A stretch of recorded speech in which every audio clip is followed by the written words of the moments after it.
Discretion is advised.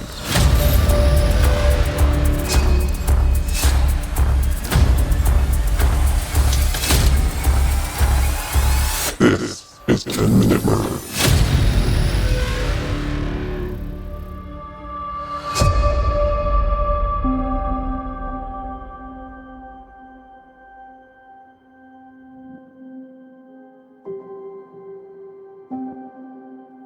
Early in the morning of the 2nd of October, 2017, 50-year-old Ellie Friar's youngest daughters woke up and discovered that their father was gone. He was missing. There were pools of blood on the family couch, and there was also no sign of the girl's older sister, Ellie, who was 15 years old. The Friar daughters were terrified, and they called their father's girlfriend, Michelle Robinson, who immediately called the police. When law enforcement arrived at the Friar house, they spoke to the two girls, who were 11 and 8 years old.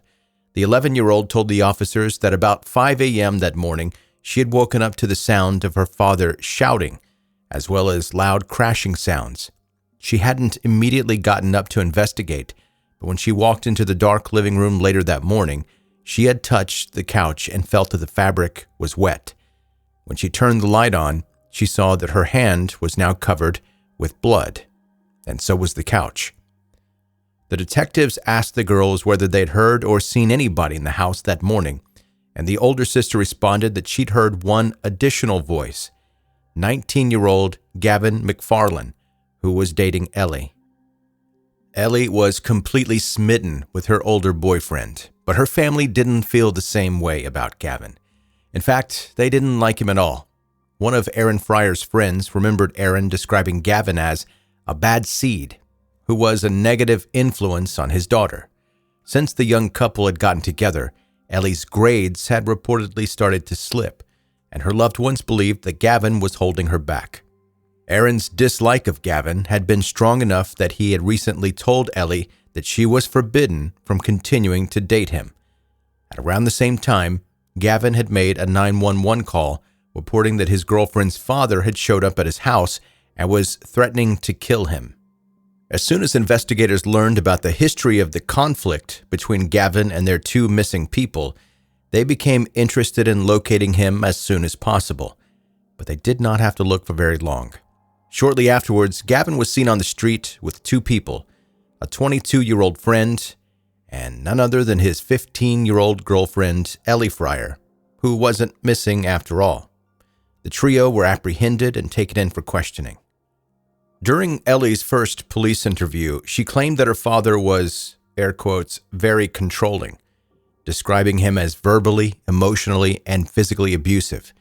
A few times, she told the officers, when I did something he didn't like, he would grab me by the throat and he would pin me against the wall. Ellie stated that she had tried to run away from home that morning due to Aaron's abuse, but she had arranged for Gavin and his friend Russell Jones to pick her up. However, when Gavin and Russell arrived, Russell had been armed with a machete, which he used to attack Aaron while he was sleeping. Ellie insisted that she hadn't known about any kind of plan to hurt her father, saying that as soon as she heard Aaron screaming, she had to run away. However, the investigating officers didn't believe Ellie's story was entirely true. In their eyes, Ellie had a strong motive for wanting her father gone.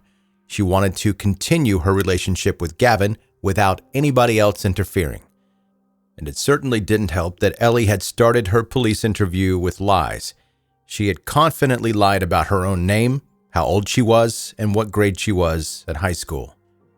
The detectives told Russell about Ellie's version of events, but although Russell admitted that Aaron had been attacked that morning, he claimed that Gavin had been the one to do it, and instead of a machete, he carried out the attack with a baseball bat.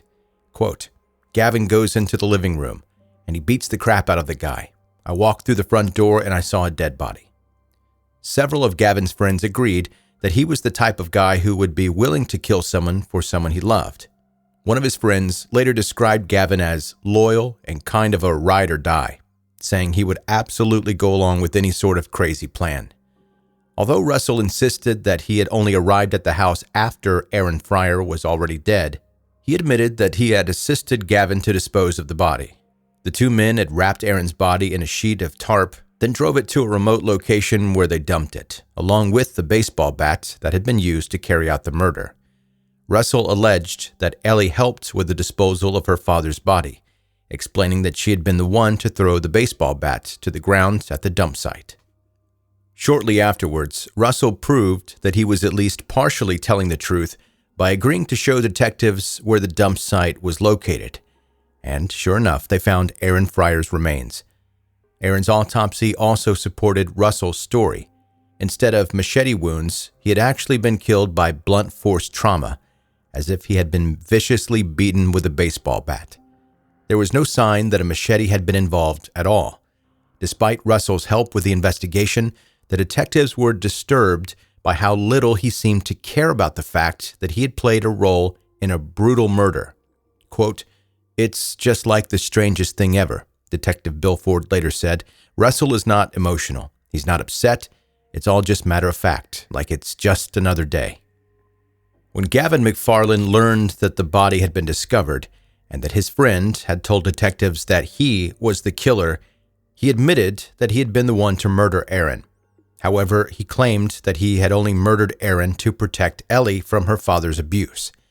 Gavin alleged that he had recently found out that Ellie was pregnant, and when she confided in him about the abuse, he had been willing to do anything to help his girlfriend. However, he claimed that he had not been the one to suggest murdering Aaron. In fact, that had been Ellie's idea, although she didn't want to be in the room when it happened. She told Gavin, "Go out in the front room, take him out, and then text me and let me know when it's done." "I was just trying to protect Ellie. That's what set me off," Gavin said. "I was just really angry at that moment. The anger had just been building up because of the things that Ellie had been telling me." Despite Ellie's story about the machete, Gavin confirmed that Aaron had been killed with a baseball bat. He even went as far as to act out the murder, miming the way that he fatally beat Aaron. One thing that all three stories had in common was that Aaron had been sleeping on the couch in the living room when the attack began. He hadn't even had a chance to fight back. Despite Gavin's belief that Ellie was pregnant, the investigation quickly revealed that this was not true. Although it wasn't clear whether Gavin was lying to the cops or whether Ellie had lied to her boyfriend. Medical testing showed that Ellie was not pregnant and that she also had not recently lost a pregnancy. A thorough investigation into the Friar children showed no signs that Ellie had ever been physically abused, and neither of her younger sisters reported any instances of emotional or physical abuse. Russell Jones was sentenced to 15 years of jail time after pleading guilty to conspiracy to commit murder for his role in helping to dispose of Aaron's body. As the person physically responsible for Aaron Friar's death, Gavin McFarland received a life sentence after pleading guilty to murder and is eligible for parole as early as 2043. Because of his romantic and sexual relationship with Ellie, who was underage, he was also charged with statutory rape. Like Russell, Ellie Friar received a lighter sentence than Gavin. She was only sentenced to conspiracy to commit murder. She pled guilty and received a 25-year sentence. In 2041, she will be 39 years old, and she will be eligible for parole. In the meantime, her two little sisters will be left with the knowledge that they were asleep in their bed while their father was brutally murdered.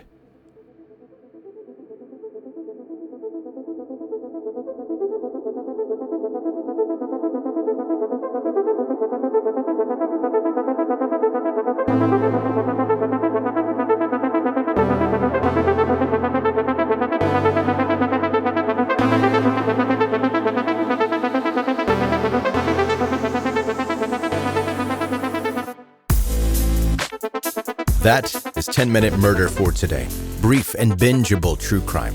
My name is Joe. I'm the host, and thank you so much for taking the time out of your day to listen to 10-Minute Murder. If you'd like to follow the podcast on social media, there are links in the show notes that you can find the show. You can also go to 10minutemurder.com. On that webpage, I've got everything that's related to the podcast. There are blogs there. There's all the places that you can possibly listen to this podcast. If you're listening somewhere and you're like, I don't really like this place, you can find a new place on 10minutemurder.com.